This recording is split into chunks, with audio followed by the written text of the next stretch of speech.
और बड़ी खबर, छांगुर बाबा पर ईडी की बड़ी कार्रवाई। 60 करोड़ से ज्यादा की मनी लॉन्ड्रिंग का खुलासा। छांगुर के 15 ठिकानों पर ईडी की हुई छापेमारी। अवैध धर्मांतरण मामले में छांगुर गिरोह के अंतर्राष्ट्रीय संपर्क सामने आने के बाद पड़ताल और तेज की गई है। ईडी ने इस मामले को लेकर गुरुवार को 15 ठिकानों पर छापेमारी की थी। ईडी की जांच में हिंदू युवतियों को प्रेम जाल में फंसाकर उनका धर्मांतरण कराने वाले गिरोह को यहां पर फंडिंग का राज खुलना शुरू हो गया है। ईडी ने मास्टरमाइंड जलालुद्दीन उर्फ छांगुर और उसके गिरोह के सक्रिय सदस्यों के 22 खातों में 60 करोड़ रुपए से ज्यादा की फंडिंग के साक्ष्य जुटाए हैं। इनमें बड़ी रकम विदेशी फंडिंग की है। फंडिंग की रकम से खरीदी गई लगभग 1.5 दर्जन संपत्तियां चिन्हित की गई हैं, जिन्हें जल्द ही जब्त भी किया जाएगा।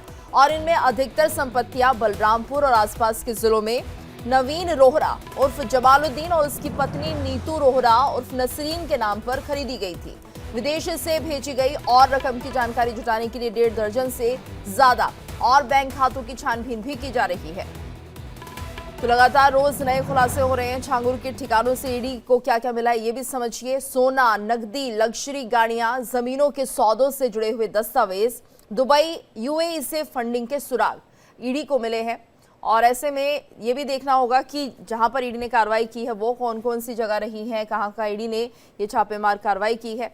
लेकिन फिलहाल ईडी को क्या क्या मिला है ये समझते हैं। सोना मिला है, नकदी, लग्जरी गाड़ियां, जमीनों के सौदे के दस्तावेज, यानी यहाँ पर जो फाइल्स, जो कागज थे जमीनों की खरीद फरोख्त के, वो मिले हैं। दुबई, यूएई में जो फंडिंग हुई है उसका सुराग यहाँ पर मिलता हुआ दिखाई दिया।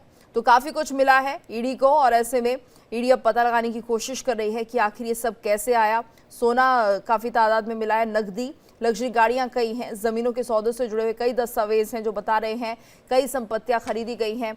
दुबई, यूएई से फंडिंग के सुराग भी मिले हैं कि पैसा आता था दुबई और यूएई से। तो किस तरह से पैसा आता था और क्या तरीके थे, क्योंकि फर्जी बैंक अकाउंट्स का भी खुलासा पहले ही हो चुका है। 40 फर्जी बैंक अकाउंट्स थे जिनमें की रकम को डाला जाता था, ट्रांसफर की जाती थी। लेकिन यहाँ पर ईडी ने जब कार्रवाई की है तो ईडी को ये सब चीज़ें हाथ लगी है। वहीं छांगुर के ठिकानों पर ईडी ने जिस तरह से कार्रवाई की है और ये सुराग मिले हैं, जिसको लेकर अब आगे की कार्रवाई की जा रही है। तो देखिए ईडी को क्या क्या मिला है और ऐसे में यहाँ पर बहुत जांच का विषय है जिनकी अब तफ्तीश से यहाँ पर पूरी छानबीन की जाएगी।